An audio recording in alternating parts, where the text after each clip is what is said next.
반갑습니다. 생명나라 성도 여러분. 오늘 믿음의 행군 18일차 민수기 18장 하도록 하겠습니다.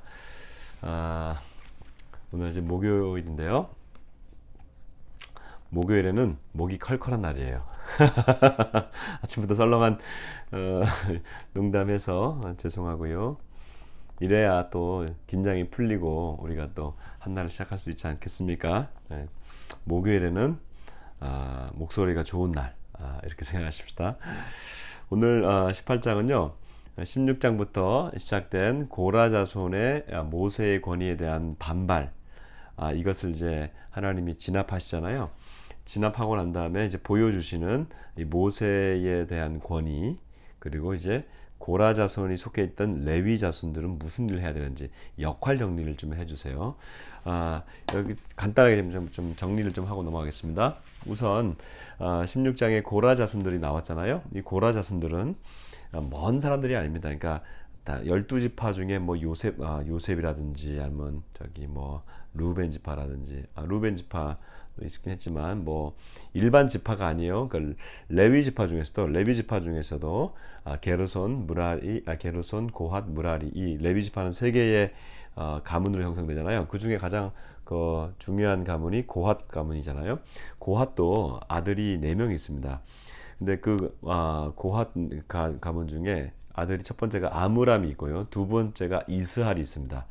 자, 그러면 모세와 아론은 어디 있냐면 이 아므람이에요. 고핫의 아들 중에 첫 번째 아들 출신이고요. 이스할이 둘째 아들인데 이 둘째 아들의 소생이 이게 가문에서 누가 나오냐면 바로 고라가 나옵니다. 그러니까 이 모세와 아론, 그다음에 이 고라 자손과는 굉장히 가까운 아주 사촌지간이 되는 거죠. 그러니까 고라가 좀 화가 난 거예요. 왜 하나님이 너희만 택하고 너희는 아주 하나님의 말씀을 듣고 그다음에 지성소에 들어가고 우리는 고핫 자손으로 이게 분류가 되면서 성막 같은 걸 메고 그렇게 해야 되냐? 왜 우리가 너희들한테 종속돼야 되냐? 이런 이제 반발을 하게 되는 거죠. 자, 이 아므람 가문, 그러니까 고핫 가운데서 그 아들 아므람에서 그 가문에서 모세와 아론이 나오는 이게 제사장 가문이 되는 거죠. 나머지는 일반 레위인이 되는 겁니다. 그러니까 여러분 좀 모든 레위인이 제사장이 아니에요. 제사장은 이 아론 계열에서만 나옵니다. 근데 바로 옆에 있는 가문에서도 이게 레위인으로 속하지 이게 제사장이 되지 않으니까 야, 우리도 제사장 될 수 있고 우리도 하나님 앞에 나아갈 수 있는 가문인데 어떻게 보면 같은 가문인데 왜 너희만 했느냐? 아니죠. 하나님이 그렇게 선택하셨으니까 그렇게 할 수가 없는 거죠. 자, 이건 하나님의 선택이에요. 그러면 제사장의 임무와 레위인의 임무, 그러니까 레위인에서 제사장이 나오지만 모든 제사장이 레위인은 아니다. 이것을 우리가 정리하고요. 제사장의 임무는 제사하고 성막 깊은 곳에 들어가서 하나님의 이 일들을 다루는 것을 합니다. 그 다음에 레위인은 뭐냐? 그러면 성막을 보호하고 성막에 관련된 모든 물건들을 관리하고 그것이 잘 돌아갈 수 있도록 하는 것이 바로 레위인이죠. 동물을 잡는다든지 동물 잡는 것을 옆에서 또 도와준다든지 이런 것들이 이제 레위인이고, 그다음에 성막을 옮기는 사람들이 레위인이 되는 것이죠. 이것이 바로 18장에 나오는 겁니다. 근데 이제 18장에서 제사장과 레위인의 구분을 알겠는데 그 다음에 나오는 것들이 좀 재미가 있어요. 이게 뭐냐 하면 제사장을 하나님이 세우셨으면 여러분 제사장은 그러면 손가락 빨고 있어야 될까요? 아니죠. 하나님이 제사장들을 이 생활을 살아갈 수 있도록 해야 될 거 아니에요. 정말 하나님의 세밀한 만져주심과 계획하심이 보여지는데, 여러분 그냥 제사장들은 그냥 하늘의 만나로만 먹고 살아라 이런 게 아니죠. 어떻게 했느냐? 이스라엘에서 모든 백성들이 제사를 드리러 나오잖아요. 그러면 번제와 속제와 소제와 속건제와 화목제가 있어요. 이 중에 번제는 다 태워드리지만 나머지 제사, 화목제는 빼요. 왜냐하면 화목제는 제사를 드리러 나온 사람들이 기본적으로 먹는 제사이기 때문에 나머지 화목제를 빼고 난 다음에 소제와 속제제와 속건제 요 세 가지는 하나님께 드리는 부분이 있지만 나머지는 제사장이 갖는 거예요. 그러면 이제 제사장이 어떻게 생활을 할 수 있는지 알겠죠. 이스라엘 백성들이 가지고 나온 제물을 이들이 하나님께 드리고 이들이 가져가는 성물을 이들이 먹으면서 그들과 그의 자녀들과 그의 가족이 이 생활을 할 수 있게 하는 거죠. 그러니까 하나님이 그들에게 법을 주신 거예요. 너희들 이건 너희 거다. 다른 거 하지 마라. 네. 그리고 또 1년에 한 차례씩 농사를 하게 되면 열매들이 나오잖아요. 그것의 첫 열매, 첫 수확, 초실절 뭐 이런 것들이죠. 뭐 이런 것 초실절이나 이거 첫 열매를 가지고 나오면 그거 하나님께 드립니다. 그러면 그것을 제사장들이 갖습니다. 자, 제사장들은 백성들에게 받는 게 아니에요. 백성들은 하나님께 드려요. 그러면 그 하나님은 이건 내가 받았고 그러면 너희들은 내가 줄게. 이런 방식이 됨으로써 제사장들을 살려주시고 제사장들이 굶지 않게 하시는 이 제도를 이스라엘 백성에게 만들어 놓으신 것이죠. 그래서 오늘 20절에 보면은 여호와께서 또 아론에게 이르시되 너는 이스라엘 자손의 땅에 기업도 없겠고 그들 중에 아무 분깃도 없을 것이니 내가 하나님 내가 이스라엘 자손 중에 너의 분깃이다. 제사장이 너희들의 분깃이다. 이건 무슨 말이에요? 이스라엘 백성들은 나중에 가나안 땅에 들어가면 땅을 받아요. 기업이 없다는 것은 기업을 받는다는 것은 땅을 받는다는 얘기예요. 그런데 레위 지파는 제사장과 레위 지파는 땅을 받아야 안 받아요? 안 받아요. 이건 뭐예요? 그들이 농사를 해서 이게 너희들이 살아갈 것을 하라는 게 아니라 이스라엘 전체 지파가 제사장과 그 다음에 이건 레위인도 동일합니다. 제사장과 레위인들을 이렇게 먹여주는 그리고 살려주는 이 경제적인 구조를 하나님이 만드셨다는 거예요. 두 번째, 레위인들 그럼 어떻게 할 것인가? 제사장들은 이렇게 이제 첫 열매와 그 다음에 이 모든 재물을 먹습니다. 그러면 레위인들도 굉장히 많잖아요. 이 레위인들을 하나님이 따로 뽑으셨다고 했죠. 제사장만 뽑은 게 아니라 레위인 전체를 뽑고 거기서 제사장을 또 뽑았으니까 레위인을 먼저 뽑은 겁니다. 레위인들의 뽑았을 때 어떤 원리를 뽑았어요? 이스라엘 백성들에게 12지파를 다 주셨고 그 다음에 6월절 날 이스라엘 장자들을 하나님이 살려주셨잖아요. 그 살려주셨을 때 그 첫 번째 아들을 내가 내 걸로 가져가는데 그 아들은 너희들 집에 있고 그 아들 몫으로 레위인들을 다 내게 줘라. 해서 레위인들을 뽑은 원리가 그런 원리예요. 그러니까 이스라엘 백성들의 각 가정과 각 큰아들과 연결되어 있는 게 이 레위인이라고 보면 되겠어요. 그래서 하나님이 이스라엘 백성들에게 10의 1조를 드립니다. 여기서 나오는 게 이제 11조 개념이에요. 11조 개념에서 두 가지가 있는데 첫 번째는 멜기세덱의 하나님 아브라함이 하나님의 제사장인 멜기세덱에 그가 승전하고 왔을 때 전쟁에서 승리의 물건을 10의 1을 하나님의 제사장 이 멜기세덱에게 드립니다. 이것은 감사의 표시고요. 그리고 축복의 표시입니다. 그러면 어떻게 레위인들이 살아가는지 알겠죠? 네. 바로 이스라엘 백성들이 낸 10의 1조를 가지고 그것을 가지고 이제 레위인들에게 공평하게 분배함으로써 레위인들이 살아갈 수가 있는 것이죠. 자, 이건 뭐예요? 이스라엘 백성들이 레위인들이 일을 하면서 그 땅을 받아가면서 땅에 집착하고 농사에 집착하면 이게 성막이 제대로 관리가 되겠어요? 그렇지 않겠죠? 그러니까 아예 하나님은 그 땅을 주지 않으세요. 그러면 그냥 쫄쫄 굶게 하느냐? 그렇지 않죠. 어떻게 해요? 이스라엘 백성 너희 나머지 지파가 레위인을 봉양하면서 10의 1조를 드려라. 그러면 그들이 이것을 먹고 그것을 가지고 가정생활을 할 수가 있게 될 것이다. 이것은 11조의 아주 중요한 기능입니다. 이스라엘 백성들의 영적인 제도를 잘 만들어 놓은 10의 1조의 개념. 이게 이제 11조의 개념입니다. 그 다음에 또 하나. 그럼 레위인들은 11조를 받았는데 그럼 또 어떻게 하느냐? 그 10의 1조를 어떻게 해요? 10분의 1을 받았으면 또 그 중에서 10분의 1을 또 드려요. 이거는 아론과 대제사장, 이 제사장 가문들이 이걸 또 받게 되면서 또 생활하게 됩니다. 자, 이러니 여러분 이스라엘의 이 그 성막을 중심으로 한 이 구조가 영적으로도 그렇지만 경제적으로도, 왜냐하면 삶이 있어서 경제적인 이것이 바탕이 되지 않으면 이렇게 건강할 수가 없잖아요. 근데 이 제도를 하나님이 다 정확하게 만들어 놓으시고 이스라엘 백성들의 이 레위인과 제사장들이 살면서 마음이 너무 힘들지 않도록, 그러니까 이스라엘 백성들의 수준과 거의 비슷하게 똑같이 살아갈 수 있도록 만들어준 거예요. 이게 10의 1조의 개념이에요. 그러니까 이게 얼마나 하나님이 세밀하십니까? 하나님께 뽑힌 그 가문과 그 개인들을 하나님이 굶기지 아니하시고 그 사역자는 굶어야 돼 이게 아니라 동등하게 취급받게 하시고 이 정신을 이스라엘에게 보여주시고 그리고 나중에 이제 하나님의 교회인 우리까지 연결되는 거죠. 그래서 여러분 성도들의 11조는요 교회를 살리고 그리고 하나님의 공동체를 든든하게 하는 그런 아주 중요한 역할을 합니다.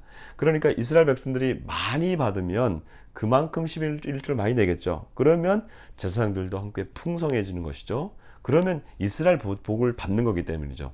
마치 10의 1조를 얘기하면 야 너무 우리가 뭐 야, 교회나 어떤 단체가 10의 1조를 너무 강요한다. 그런 식으로 생각하시면 안 돼요. 왜냐하면 하나님의 법을 통해서 정해진 것이고요. 10의 1을 많이 드릴수록 그 개인은 복을 받는 것이죠. 가정도 복을 받고 기업도 복을 받고 그리고 더 나아가서 교회가 든든하게 세워지는 거예요. 이 교회를 든든하게 세우는 하나님의 공동체를 든든하게 세우는 방식이 성도들의 산업의 10분의 1을 통해서 기업의 10분, 소득의 10분의 1을 통해서 하나님께 드리고 하나님이 그것을 축복해 주시고 그러니까 저는요 이렇게 선포하고 싶어요. 여러분 이 방송을 듣고 우리 생명나라의 성도들의 모든 가정과 기업과의 그다음에 자녀들에게 풍성한 10의 1조가 있게 해주십시오. 이거는요 내가 없는 데서 막 드리라는 게 아니라 10분의 1, 이건 당연히 하나님께 드려야 되는데 소득의 10분의 1을 드리는데 이것이 풍성해지면 풍성해질수록 여러분의 삶은 훨씬 더 윤택해지는 것을 알 수가 있는 겁니다. 재정적인 복을 받는 거기 때문에 풍성해지는 거지 없는 가운데서 그것만을 늘리라는 게 아니잖아요. 그래 여러분 우리에게 오늘 이 말씀이 단순히 제사장과 레위인의 말씀이지만 이것은 신약시대의 교회의 원리이기도 합니다. 그래서 10의 1을 들여서 교회가 구제하고 또 사역들을 감당하고 어려운 교회들을 돕고 막 이런 일들은 다 성도들의 10의 1을 통해서 나온 아주 아름다운 제도예요. 하나님이 구약에 만들어 놓으신 제도가 신약에서도 그대로 이루어지고 오늘날 우리 생명나라의 교회 가운데도 이런 제도가 계속해서 연결되어질 때에 여러분의 삶과 여러분의 이 기업 가운데 놀라운 축복들이 있기를 주여로 축복합니다. 자 오늘 우리 또 기도하십시다. 남북관계 교회를 위해서 먼저 기도해요. 교회가 지금 이제 분당으로 또 넘어가는데 이런 이제 재정의 원리들이 좀 잘 이해되고 그럴 때에 우리 성도들의 삶 가운데 막 재정의 문이 열려지기를 정말 저는 기도하고 있습니다. 특히 우리 북에서 오시는 우리 형제와 자매들의 가정에 이런 재정의 축복들이 날마다 끊어지지 않는 이 복의 원리를 알아야 이 복이 흘러 들어갈 수 있거든요. 열심히 일한다고 되는 게 아니에요. 열심히 산다고 하는 게 아니고 밤새도록 일한다고 되는 게 아니라 복받을 원리를 정확하게 알고 그것에 대해서 마음을 두고 그대로 하면 하나님이 복을 주십니다. 예루살렘을 사랑한다는 형통하리로다. 이것도 놀라운 복입니다. 여러분들 가운데 그런 복이 있기를 바라고 10의 1조 이 복을 그대로 받기를 바랍니다. 우리가 또 이전하는 이 모든 과정이 이런 복의 과정이 되기를 바라고요. 남북 관계가 지금 또 심상치 않아요. 제가 남북 관계에 대해서는 내일 제가 조금 더 이렇게 브리핑을 하도록 하겠습니다. 오늘은 조금 시간이 많이 가서 넘어가고요. 하여튼 남북 관계를 위해서 기도해 주시기 바라고요. 오늘은 특별히 양강도를 위해서 기도하는 날인데 양강도에 백두산이 있잖아요. 저 김여정, 김정은 저 남매가 백두산에 갔다 왔거든요. 백두산을 우리한테 참 뭐 성산이라고 할 정도로 아주 우리 민족이 아끼는 산인데 지금 이 백두혈통이라고 하는 저 김씨 가문이 더럽혔습니다. 더럽히고 있어요. 하나님 백두산이 중국과 이 한반도가 맞붙은 산인데 열방으로 뻗어나가는 그런 면에서 성지가 되게 해주십시오. 같이 기도하십시다. 그리고 오늘 이제 세계를 위해서 기도하는 날인데 제가 이렇게 보고 있는 거는 항상 세계 지도를 보거든요. 오늘은 중동을 위해서 또 기도하는 날이에요. 중동 중에 오늘은 이스라엘 옆에 있는 요르단을 위해서 기도하겠습니다. 요르단은 성경에 나와 있는 에돔, 모압, 암몬. 이 에돔은 그 야곱의 형제인 이스라엘이죠. 그 모압과 암몬은 아브라함의 조카였던 롯이 그 딸들과 해서 낳은 모압과 암몬이죠. 그러니까 이게 다 아브라함 계열에서 나오는 그런 자손들인데 이게 이제 이방 민족이 되면서 이스라엘과 갈라져서 지금은 오늘날에는 요르단이라고 하는 나라로 통합되어 있습니다. 그 요르단이 참 그 이스라엘 바로 옆에 있어서 좀 이제 사실 형제 국가예요. 원래 성경적으로 보면 그렇죠? 형제 국가라서 오늘날에도 이스라엘과 현대 이스라엘과는 그렇게 적대적이지는 않아요. 같이 옆에 있으면서 교류도 하고 있는 나라인데 요르단이 여전히 뭐 이슬람이 있습니다. 그래서 그 땅을 하나님 여러분 축복해 주시면서 요르단이 주님 앞에 돌아오는 역사가 있게 해주십시오. 같이 기도하면서 그 요르단을 축복하도록 하겠습니다. 요르단은 이스라엘에서 선교사들이 있다가 비자 때문에 이제 요르단을 가가지고 비자가 만료되면 요르단이 가가지고 거기서 이제 비자를 다시 갱신하고 좀 살다가 다시 이스라엘로 들어오는 그런 이제 인접 국가예요. 저희가 작년에 그 출애굽 여정을 통해서 우리가 쭉 가져갔을 때 에돔, 모압, 암몬 이 요르단 지역을 쭉 다니면서 우리가 좀 봤는데 우리가 지금 하고 있는 이 믿음의 행군 요 길이 지금 이제 앞으로 요르단 길이 될 겁니다. 이 에돔을 지나고 모압을 지나고 암몬을 지나는 그런 길이 될 텐데 그래서 중요한 땅입니다. 우리가 작년에 갔을 때 너무 큰 은혜가 있었어요. 그래서 요르단 그 길을 걸으면서 다음 세대의 회복을 놓고 기도했었는데 이 시간 같이 기도할 것은 요르단에도 하나님 복음의 전파가 있게 해주셔서 우리가 선포했던 것처럼 그 요르단의 다음 세대는 하나님의 세대가 되게 해주시고 우리가 선포했던 것처럼 한국 교회가 다음 세대가 일어나게 해주십시오. 포스트 코로나 뭐 말이 많지만 두 가지입니다. 예배의 회복이고요. 건강한 다음 세대의 회복이 일어나야 되는 겁니다. 이 두 가지를 우리가 저는 포스트 코로나를 좀 정리하고 있습니다. 자, 기도할까요? 하나님 감사합니다. 주께서 하나님의 그 이스라엘 만드시고 이스라엘의 영적 구조까지 만드시고 그리고 하나님 그 영적 제사장들과 하나님 레위인들을 하나님 영적으로만 인도하시는 것이 아니라 또 하나님 물질적으로 하나님 어떻게 그들이 살아야 되는 것인지에 대해서 하나님 정확하게 알려주신 것 감사합니다. 아버지 하나님 정말로 우리의 아버지십니다. 하나님 우리의 모든 필요한 영적인 공급을 아실 뿐만 아니라 물질적 공급들을 하나님 또 채워주시는 거 인하여 감사합니다. 하나님 우리의 삶에도 하나님 이런 물질적인 필요들을 다 채워주옵시고 굶주리지 않게 하시고 하나님 또 손벌리지 않게 하시고 하나님 우리 생활이 또 경제적으로 하나님 부흥되는 역사들을 있게 하여 주옵소서. 영적으로 주님을 섬기는 또 선교의 교회가 가정이 되게 하여 주옵소서. 하나님 이 땅을 위하여 기도합니다. 남북관계 하나님 풀려지게 하여 주옵시고 오늘 또 세계선교 요르단을 위하여 기도합니다. 하나님 요르단 땅에 예수의 이름이 보혈이 전파되는 역사 있게 하여 주옵소서. 감사하고 예수님 이름으로 기도드립니다. 아멘.